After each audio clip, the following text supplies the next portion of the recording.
At the heart of silence, the eternal word. Truth is one and eternal. Realize oneness with it in your deathless self within. The following commentary is based on the teachings of Paramahansa Yogananda. In the Gospel of St. John, chapter 1, these immortal lines appear. In the beginning was the Word, and the Word was with God, and the Word was God. The same was in the beginning with God.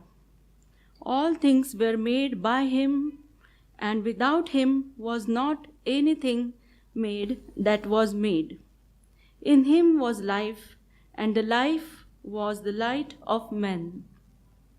And the light shineth in darkness, and darkness comprehended it not. Human vision beholds individuality and separation everywhere. Divine vision beholds the oneness of cosmic vibration, of which all things, no matter how diverse, are manifestations. Cosmic sound, the word of God, and cosmic light, these are eternal. The world, as revealed to us by our senses, is illusory. In Autobiography of a Yogi, Paramahansa Yogananda relates an early experience he received of the divine aspect of reality. Sitting on my bed one morning, I fell into a deep reverie. What is behind the darkness of closed eyes? This probing thought came powerfully into my mind.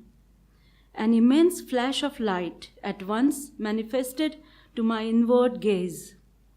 Divine shapes of saints sitting in meditation posture in mountain caves formed like miniature cinema pictures on the large screen of radiance within my forehead.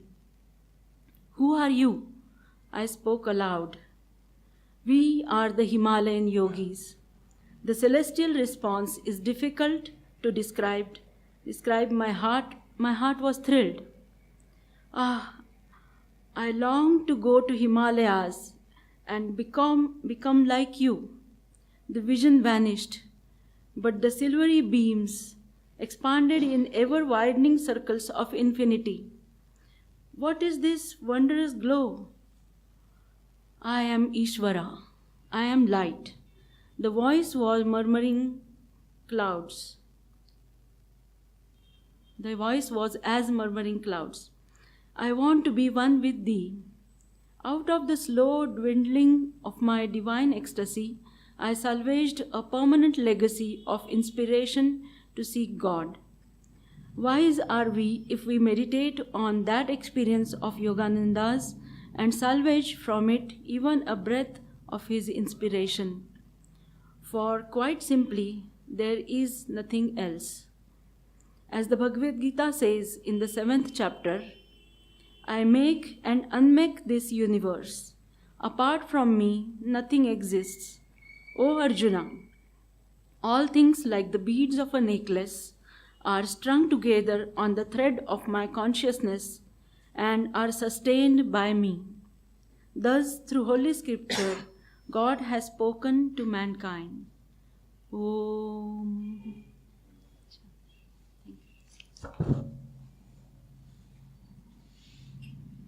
Thank you, Pradnya. A very happy new year to all of you. This is a time of special blessing because we just had Master's 125th birth anniversary. So a time of new beginnings. And our topic today is Om, the celestial vibrations. And interestingly enough, I was looking for a story for today's satsang, and I remember a long time ago, Deviji had narrated the story how one of our well-known musicians from India won the Grammy Award, and he for the song Jai Ho, and he talked about the sound of Om and how he tunes into that as he composes his music. And when I Googled Om, funnily enough, what came up was all assets under management. And it said that the market value of all financial assets of a company is what is Om. And I was thinking, so divinely true. It is all assets under the management of the divine, which is Om. And if we want to look for the Om that we are looking for, then largely on the internet it is spelled as O-M. But there is a beauty in spelling it as A-U-M, because it brings us back to the Holy Trinity. And A is, the A sound is the creation, yeah, and the sound there is the preserving sound, and the is the merging back into spirit. So we would, for good sense, still like to spell it as Om, A-U-M, but this is the other version of it. And it was also interesting what other things came up, how, in the higher yugas, in the Satya Yuga, for instance, all Hindustani classical music originated from the three notes, and the nada, as they were called, which was celestial music, which people used to tune back into God, was all created out of the sound of Om. Now, as humble devotees, and having listened to that reading and the vision that Yogananda had, we tend to think, okay, I don't hear the sound of Om. There's a reason why we don't hear the sound of Om. We need to listen. And I was listening to a talk that Paramahansa Yogananda, whom we call Master, gave to one of his, to a gathering of devotees. I think it was one of his birthday talks. And there he said, I am always on the walkie-talkie with you, but you need to listen. And he went on to narrate a story there where back in the 1930s, when the Great Depression was going on, in America, there was a lot of unemployment. And there was a town where the job of a telegraphic operator came up. And some 60 men ambitiously turned up for that one position. And obviously there was a lot of stress in the room because everybody needed the job as badly as the other person. And just to, lighten up the mood and not feel nervous, they were joking and laughing. And in the midst of that, you saw one man who was sitting very silently, very centered. And then as they continued their joking, they heard an announcement. The office manager announced on the system that the job has been offered, so you can all go back. And people got very upset, and they said, we were all waiting and we were not even interviewed. What happened here? And they shared that on the Morse code, which is what they use for telegraphic transmissions, they tapped in saying, if you hear this sound, come in and take the job. And of those 60 men, only one man heard the code and went in and took the job. And Master said that, many of you ask me, how come Rajarsi Janakananda, his most advanced disciple, progressed spiritually so quickly? And he shared that it is because he is always listening. So we have to listen. We have to put in this effort to listen. And strangely enough, in the world today, listening is not an easy skill that many people have. In my role as a management educationist, I run a number of programs on powerful listening, not just here, but also in Europe, where it is badly needed. And there we talk about the many different levels at which you need to listen, and how in communication, for example, words are only 7% of the communication. There is so much more in the tone and the pace at which we speak, the volume, and so on and so forth. Anyway, that's a different subject altogether, but always remember to listen. And we need to listen to God if we want to have a good meditation. We're very good at talking to Him, but the listening aspect is something we tend to not focus so much on. And the world is full of distractions. And I'd like to share with you another story that Yogananda shared. He said in ashrams you find some devotees who come in and complain about everything that is going wrong in the place. And they are very good at analyzing who's doing the wrong stuff and why are they doing this and how should it be, a lot of ideas. But when it comes to putting out effort and energy, they don't do so much. So there was one such devotee he had in the ashram. And he one day then came to his teacher and said, Guru, I'm not able to have my spiritual practices here. People are very distracted. There is too much work. And when will we find God? So I'm going to go out and meditate and find my own spiritual practice. So the Guru smilingly let him do that, and he went off. And he said, I'm going to renounce the world completely, and all that I'll possess is 2 loincloths. And so he went and sat under the tree with just the 2 loincloths, one that he was wearing and the spare one. In the morning, when he woke up, he found that the mice had eaten the spare loincloth, and he was extremely angry.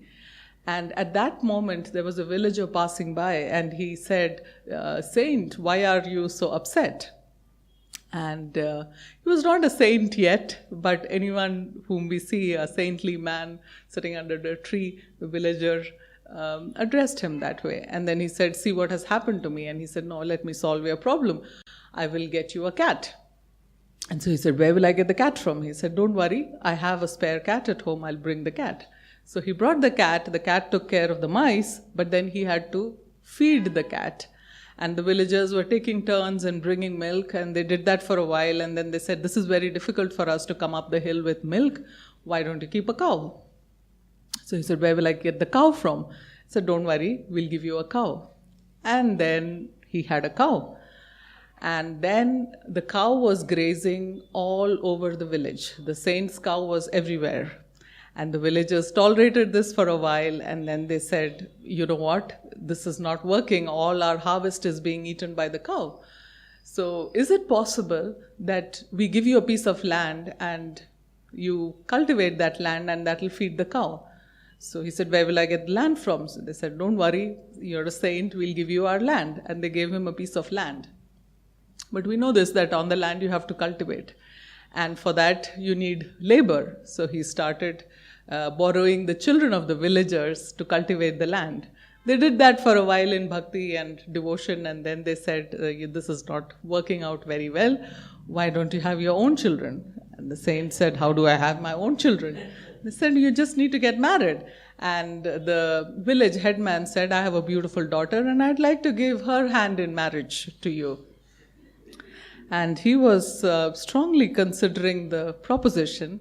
And at that time, his guru appeared and he said, you left the ashram because of the distractions of seva. What have you here? And in that moment, he caught himself and all the delusion that came. And he went back to the ashram with his guru, a transformed man. And I think this is what happens to us every day. We sit down with the nice intentions of meditating. And then the most important project for the day comes to mind. And then you start thinking about what to say to so-and-so and how to organize this and how do I get the money and when do I go. And the entire meditation time ends up being a planning time if you have a busy life. And, we forget to hear. We don't listen. So it's important for us to put all of those worries aside, offer it to God, and then sit down for meditation. And God is the doer. He's always waiting to be called. Coming back to the topic of Om. So, do you always hear it as a sound? Maybe not. But you do hear some sounds. And in our spiritual practices, for example, we have the Om board that we use for listening to the sound of Om. And we're intently paying attention in the right ear. And as we focus our attention, we start to hear. And you may not hear Om purely as the sound of Om, but you might hear variations of that. You may hear many sounds. And then what happens is you're listening to the inner sounds of the chakras and the astral body. And those sounds could be at different levels of chakras based on where our consciousness is tuned at that point of time. And so what is a good practice is to just listen to the sound that's drawing you the most and tune into that and build on that and make that a practice. And whenever you get time, go back into Om. It may not always be sounds. It could be any of the aspects of God that you experience vibrationally. It could be light, it could be love, it could be joy, peace, a sense of power and protection that comes. Om is a very protective vibration. And we say that if any time you get into trouble and you chant Om, you will have an immediate protection. I once remember an incident that happened with me in Gurgaon. We were at that time just leaving Gurgaon, and I was driving my children to the dentist for a checkup before we came to Pune. And we stopped at a red light, and a big state transport bus came by, hit the car on the side, and dragged the bumper and the car a little further. So he had actually jumped the red light, kind of swirled a bit, hit the car completely. These two kids were sitting at the back and they were totally shocked. And I was kind of helpless. What's going to happen in this moment? And what I heard was both of them together, must be like 8 and 10, chanting Om. It was kind of an automatic process, and they chanted Om for quite some time. And that calmed me down. I was totally nervous and didn't know what was happening and who was going to get hurt, how bad would it be. But nothing happened. The car, of course, was damaged, but we were all fine. Afterwards, I asked them, so that was beautiful, but why were you chanting Om? And they said, oh, you told me that if you get a nightmare, just chant Om and you'll feel okay. So we do this all the time when we get into trouble. And it actually works. Even little children are able to find that protection. So that's a nice thing to teach children, that whenever you feel fear, worry, go into Om chanting and feel that power. And that's the power aspect of the divine.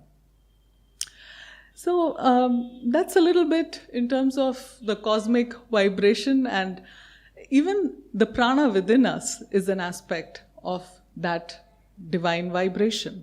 And it is the same vibration that we experience within ourselves and outside. There was a beautiful line in that reading today where it talked about our oneness with the whole universe as we experience Om.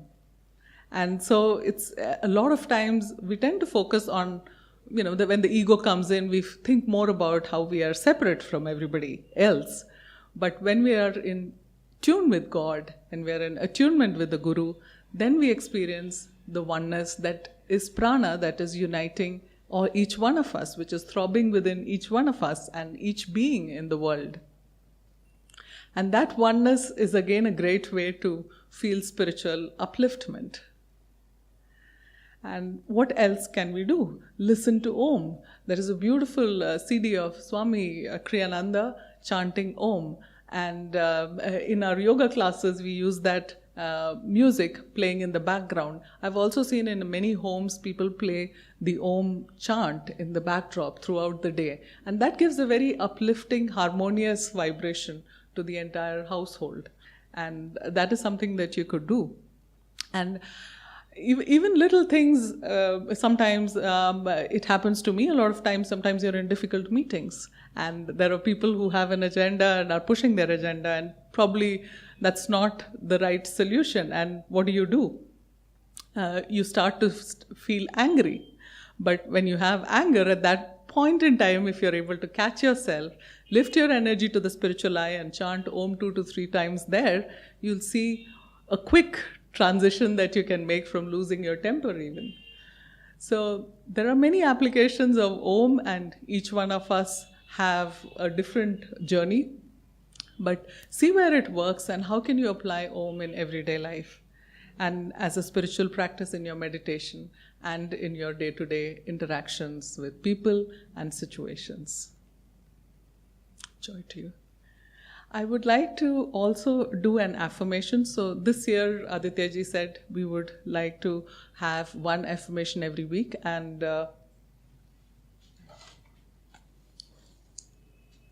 This is from the book Affirmations for Self-Healing. There are 52 affirmations for 52 weeks. So the first one that we will do this week is one on success. So to those of you who are not familiar with affirmations, so affirmations are positive intentions that we attune ourselves to and try and achieve that state of consciousness. We repeat the affirmation 5 times. First time it is loudly. The second time we focus more on the meaning of it, so a little softly. The third time it is a whisper, but you're really trying to permeate your subconscious with that affirmation. And then quietly, okay? So I'll just read a little bit because these descriptions are also very beautiful. On success. True success means transcendence.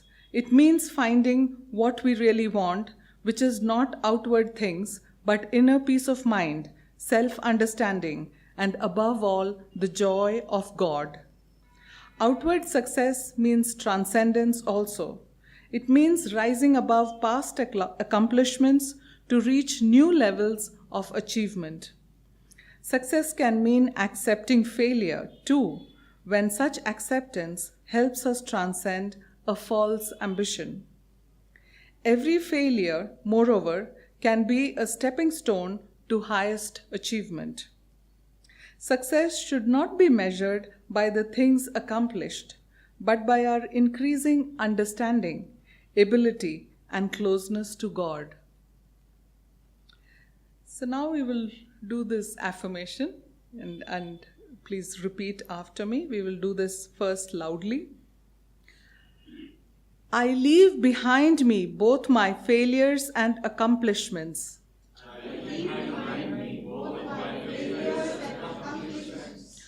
What I do today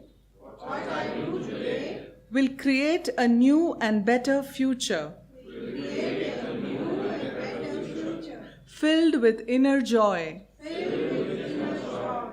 Now softly. I leave behind me both my failures and accomplishments. What I do today will create a new and better future. Filled with inner joy.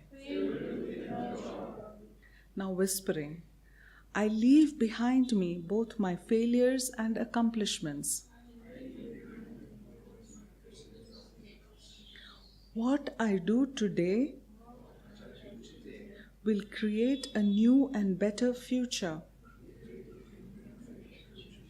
filled with inner joy. Now just mentally. I leave behind me both my failures and accomplishments. What I do today will create a new and better future, filled with inner joy. Now, focusing at the point between the eyebrows, just concentrate on this affirmation and place it as an intention there. I leave behind me both my failures and accomplishments. What I do today will create a new and better future,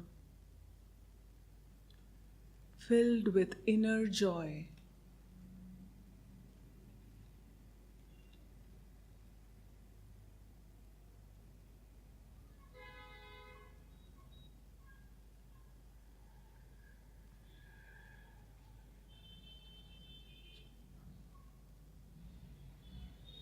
Let us offer a prayer. O Creator of galaxies and countless blazing stars, the power of the very universe is thine. May I reflect that power in the little mirror of my life and consciousness. Om.